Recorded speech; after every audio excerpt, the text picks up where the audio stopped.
لا حول ولا قوة إلا بالله العلي العظيم. بسم الله الرحمن الرحيم. الحمد لله الملك الحق المبين وهو رب الشهداء والصديقين، والصلاة والسلام على سيد المرسلين وخاتم النبيين ورحمة للعالمين وشفيع المذنبين والمخاطب بطه وياسين أبي القاسم محمد.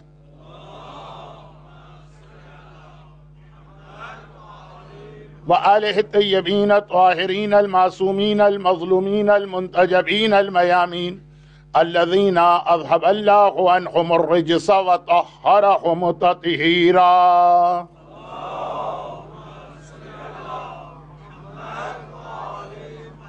سيما على الإمام المنتظر والحجة الثانية شرع عجل اللهم له الفرج ولعنة الله على أعدائهم أجمعين. أما بعد فقد قال الله عز وجل في كتابه المبين وفرقانه المتين وقرآنه المجيد. بسم الله الرحمن الرحيم. الله ولي الذين آمنوا يخرجهم من الظلمات إلى النور وقال ربنا لا تزغ قلوبنا بعد إذ هديتنا وهب لنا من لدنك رحمة إنك أنت الوهاب.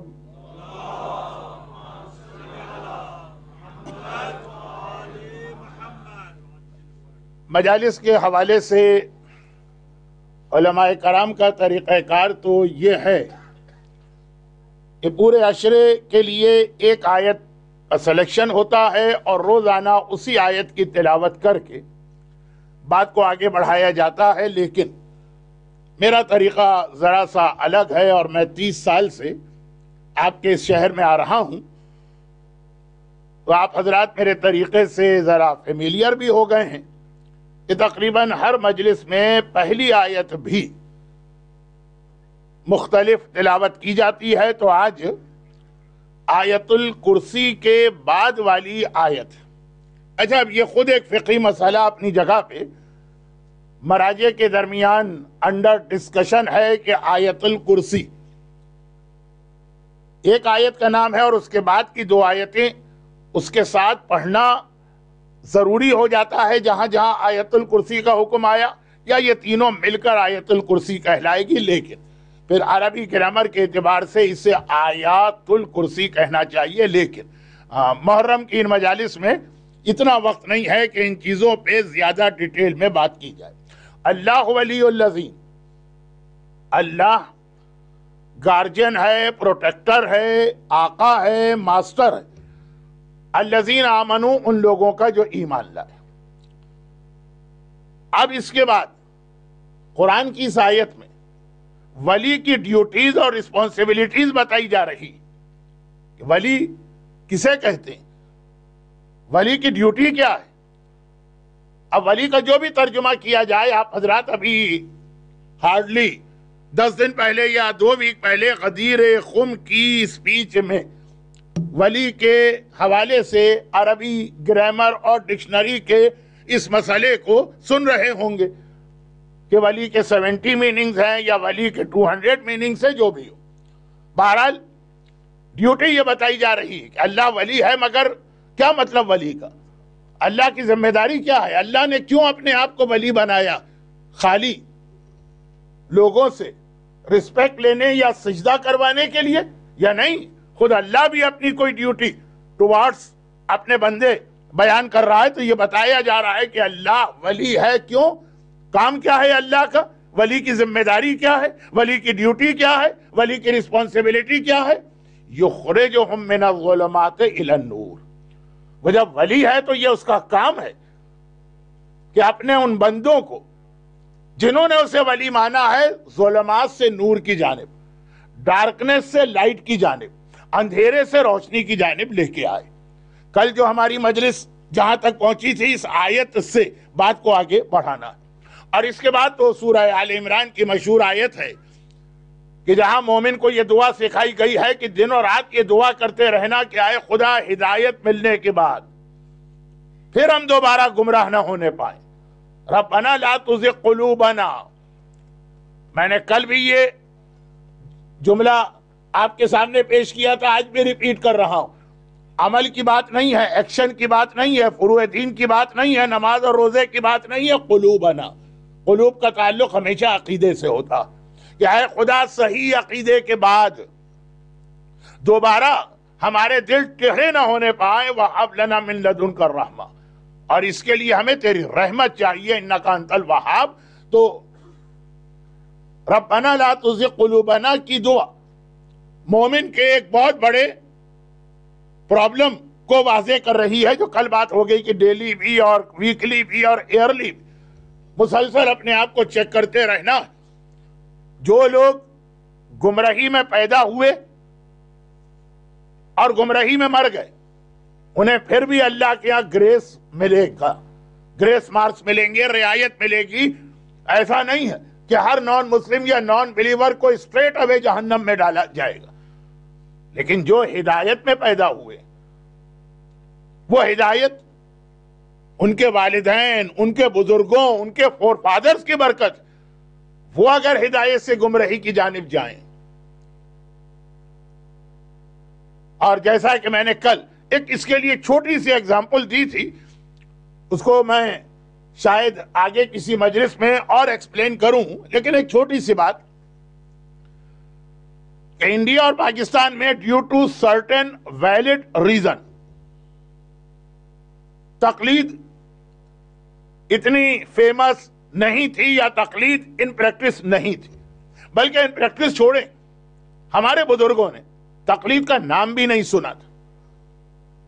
چنانچہ اگر پھر وہ تقلید کے حوالے سے بہت سارے کنفیوژن یا مس انڈرسٹینڈنگ میں ہیں آج کل، تو اللہ ان کی اس مجبوری کو دیکھے گا۔ ایسٹ افریقہ کے صاحبان ایمان جو کم سے کم آقا بروجردی کے زمانے سے تو ریگولر اور صحیح تقلید کر رہے، اور ہو سکتا ہے کہ آقا ابوالحسن اصفہانی کے زمانے سے، وہاں پہ پھر تقلید کے حوالے سے اگر وہ خرابیاں ہوں گی جو آج کل ہم کو نظر آ رہی کہ نہ مرجعیت کو سمجھا جا رہا ہے، نہ تقلید کو سمجھا جا رہا ہے، نہ تقلید کا کنسپٹ کلیئر، وہ لوگ کہ جو صحیح تقلید کر کے اب غلط تقلید پہ جا رہے ہیں۔ اب غلط تقلید کسے کہتے ہیں اس کو تو جیسا میں نے کہا بعد میں بتاؤں گا، لیکن ایک چھوٹی سی بات میں نے کل کہی تھی، اتنے جلدی اس کو ریپیٹ کرنا اچھا تو نہیں ہے، لیکن پھر بھی ریپیٹ کر رہا ہوں تاکہ یہ میسج اچھی طرح سے ذہن میں بیٹھے، تو جو ہماری ایک 6 7 محرم کو مرجعیت کے حوالے سے مجلس ہوگی اس کے اندر یہ باتیں ریپیٹ نہ کرنا پڑے۔ جو کل میں نے کہا تھا وہی جملہ ریپیٹ کر رہا ہوں کہ صحیح تقلید سے غلط تقلید، اور غلط تقلید کا مطلب یہی ہے کہ جن جن کا احترام ہم پر لازم ہے، اور جن کے لیے پیغمبر کی یہ حدیث سب سے پہلے آتی ہے کہ من لم یشکر الناس لم یشکر اللہ، جو انسانوں کا شکریہ ادا کرنا نہیں جانتا ہے وہ کبھی اللہ کا شکریہ ادا نہیں کر سکتا۔ آپ جس ماحول میں رہتے ہیں یہاں تو قدم قدم پہ تھینک یو، لیکن تھینک یو ہوتا ہے بس رسمی طریقے سے، روٹین وے میں، دل کی گہرائی سے پہلے انسانوں کا شکریہ ادا کرو، پھر اللہ کا شکر ادا کر سکو گے۔ اب انسانوں کے شکر میں یقیناً ہمارے والدین آتے ہیں، جو اتنا والدین کا حق بتایا گیا ہے اور حق والدین کو اتنا کنڈیم کیا گیا ہے، وہ والدین کی وہ خدمت، وہ سروسز جس کی وجہ سے ان کا شکر واجب ہے۔ اس میں ہمارے ٹیچرز آتے ہیں، اس میں وہ آدمی آتا ہے جس نے مشکل موقع پہ ہمارا ہاتھ پکڑ کے ہم کو سہارا دیا۔ اب جیسے آج کل جس ماحول میں آپ رہتے ہیں وہاں کے لیے جو ایگزامپل کہ کتنے لوگ اس مجمع میں ایسے ہوں گے کہ جن کو یہاں تک پہنچانے میں اور یہاں کا سٹیزنشپ دلوانے میں کسی اور کا انوالومنٹ ہوگا اور اس کا احسان ہوگا۔ من لم یشکر الناس، پہلے انسانوں کا شکر ادا کرنا سیکھو، لیکن اس کے اندر ان انسانوں کے علاوہ جو ہر آدمی، ہر انڈیویجول کے لیے الگ الگ ہوتے ہیں۔ آپ کو اپنے پیرنٹس کا احترام کرنا ہے، مجھے اپنے پیرنٹس کا احترام کرنا ہے، ان کو اپنے پیرنٹس کا احترام کرنا۔ اب یہ سارے پیرنٹس الگ الگ ہیں ہر انڈیویجول کے لیے، آپ کو اپنے ٹیچرز کا، ان کو اپنے ٹیچرز کا، مجھے اپنے ٹیچرز کا، لیکن بعض پرسنالٹیز ایسی ہیں جن کا احسان پوری قوم پر ہے، پوری ملت پر ہے، پوری تشیع پر ہے. زمانے کا امام ویسے ہی کسی کے حال کا مرثیہ نہیں کہے گا. اس نے اتنی سروس دی اس آدمی نے شیعت کو کہ امام زمانہ کو اس کا مرثیہ کہنا پڑا. اب یہ قابل احترام ہمارے ماضی کے علماء، میرا جملہ انکمپلیٹ رہ گیا، اس کو کمپلیٹ کروں، کہ وہ شخصیتیں جن کا شکر اور جن کا احسان ماننا، جن کی عزت کرنا پوری قوم پر واجب ہے، لیکن عزت واجب ہونا الگ چیز ہے، ان کی ہر بات کو فالو نہیں کیا جائے گا. کل یہ بات ذرا ڈیٹیل سے آ گئی ہے اور مزید ڈیٹیل سے آئندہ مجالس میں آئے گی. کون مومن ایسا ہے جو علامہ حلی کو نعوذ باللہ کنڈیم کرے، علامہ مجلسی کی خرابی بیان کرے، شیخ مفید پر اعتراض کرے، شیخ توسی جیسی عظیم مرجع جنہوں نے نجف کا حوضہ فاؤنڈیشن اسٹون رکھا ان کی خرابی نکالے؟ احترام ہر ایک کا واجب ہے، لیکن نہ ہم شیخ توسی کی بات کو مانیں گے، نہ علامہ حلی کے، نہ علامہ مجلسی کی. توہین نہیں، یہ میرا اسٹائل بھی کچھ توہین والا ہو گیا، احترام ان میں سے ہر ایک کا لازم ہو گیا. اب یہاں پہ میں اس جملے کو ایک ایسے جملے سے کنیکٹ کر رہا ہوں جو آج کا موضوع نہیں ہے، جو میرا دوسرا جملہ، لیکن وہ بھی ہماری قوم کا ایک بہت بڑا مسئلہ. ابھی ایگزامپل آئی کہ والدین کا احترام واجب، والدین کا حق ادا کرنا واجب، والدین کی عزت کرنا اور حق والدین کا گناہ. اب یہ کوئی ایسے ٹاپک نہیں ہے کہ جنہیں ریپیٹ کیا جائے، ہر آدمی کو پتا. لیکن کیا والدین کی ہر بات ماننا لازم ہے؟ کیا والدین کی ہر بات ماننا؟ عزت واجب ہے وہ اپنی جگہ، احترام واجب ہے وہ اپنی جگہ، والدین کا حق ادا کرنا ہے وہ اپنی جگہ. والدین کا اسٹیٹس صحیفہ کاملہ کی اس دعا میں پڑھ لیجئے جس میں امام نے والدین کے لیے دعا کی. چوتھے امام کی اس بکلیٹ میں پڑھ لیجئے جس میں ہر انسان پہ حق بتائیں کہ تم پر مور دین 50 حق ہیں، والدین کا حق ہے تو کیوں ہے. وہ ساری چیزیں ممبروں پہ آتی رہتی ہیں، ریپیٹ ہوتی رہتی ہیں، آپ پڑھتے اور سنتے رہتے ہیں، مگر کیا اس کا یہ نتیجہ نکلے گا کہ والدین کی ہر بات مانو؟ یہاں تک کہ وہ والی بات چھوڑیے کہ والدین کوئی حرام کا حکم دے تو ہم کو نہیں ماننا، وہ تو چھوڑیں، حلال کا بھی حکم دے رہے ہیں تو ہر بات تو نہیں ماننا.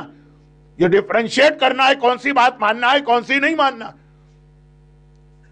اور یہ پوائنٹ بہت سے مومنین کے ذہنوں میں کلیئر نہیں، جس کی وجہ سے آج ہماری فیملی لائف ڈسٹرب ہو رہی. آج اتنا زیادہ طلاق یا ڈائیورس کا ریشو بڑھنے کا ایک ریزن یہ بھی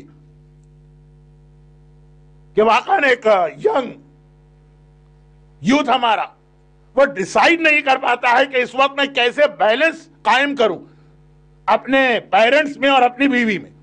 یہ میرا آج کا موضوع نہیں ہے، یہ تو میں نے کہا نا کہ کنیکٹ کیا میں نے علامہ حلی کے جملے سے والدین کو.